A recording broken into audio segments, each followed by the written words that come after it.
नमस्कार, मी माजी नगरसेवक सुनील रणवार. प्रभाग 15 मध्ये जे कन्स्ट्रक्शन सुरू आहे, कन्स्ट्रक्शनमुळे स्थानिक नागरिकांना त्रास होत आहे, न्यूसन्स होत आहे. महानगरपालिकामध्ये नगरपालिका डिझॉल्व झालेली आहे, त्याचा कार्यकाल संपलेला आहे. प्रशासन आहे, प्रशासनाला नेहमी आम्ही निवेदन देत असतात. अधिकाऱ्यांना संपर्क करून फोन करतो, त्यांना सांगतो, त्यांना व्हॉट्सअपवर माहिती देतो की हे फोटो आहे, असा न्यूसन्स होऊन राहिला, तुम्ही कारवाई करा. ते कारवाई करतात, पण ते विसरून जातात. कारवाई करणं आमचा उद्देश नाही, फाईन घेणं आमचा उद्देश नाही. हे लोकांचा मटेरियलमुळे होणारा त्रास झाला नाही पाहिजे. लोकांना जान जाऊ शकते, प्राण जाऊ शकते, लोकांना हानी होऊ शकते. ते आमचा ह्या आहे की लोकांना त्रास झाला नाही पाहिजे. जे कन्स्ट्रक्शन करत आहे ते आपल्या परिसरमध्ये माल ठेवायला पाहिजे.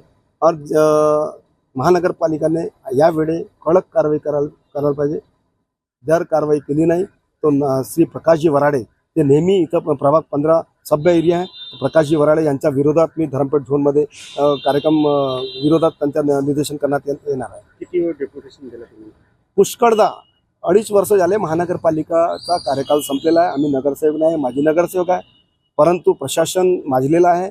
प्रशासन जे आहे वराडे, ते नेहमी त्यांना फोन करतो, तो फोन नेहमी उचलत नाही, फोन रिप्लाय करत नाही. त्यांच्यामुळे लोकांना त्रास होत आहे. आज जाणून बुजून त्यांच्यावर कारवाई करण्याचं कमिशनरला निवेदन देणार आहे की असे प्रशासन जे बसले आहे, जे लोकांवर कारवाई करत नाही, जे गरीब गरजू परेशान लोक आहे त्यांच्यावर कारवाई करते. संपन्न लोक आहे जे गुन्हे करत आहे, फाईन भरून मोकला होतं, महिनाभरचा त्यांचा मोकला होतं, आपला न्यूसन्स करत आहे. आज धरमपेठेमध्ये कुठे कुठे तुम्ही धरमपेठ ते सुदामा टाकीज आहे, मिल्टन मॉल जे आहे, गोकुळपेठच्या समोरच्या परिसर आहे, रेड्डीच्या समोर तिचं कन्स्ट्रक्शन सुरू आहे. फुटपाथवर ठेवलेला 2 महिन्यापासून अँगल आहे, मोठे मोठे अँगल, फुटपाथवर चालता येत नाही.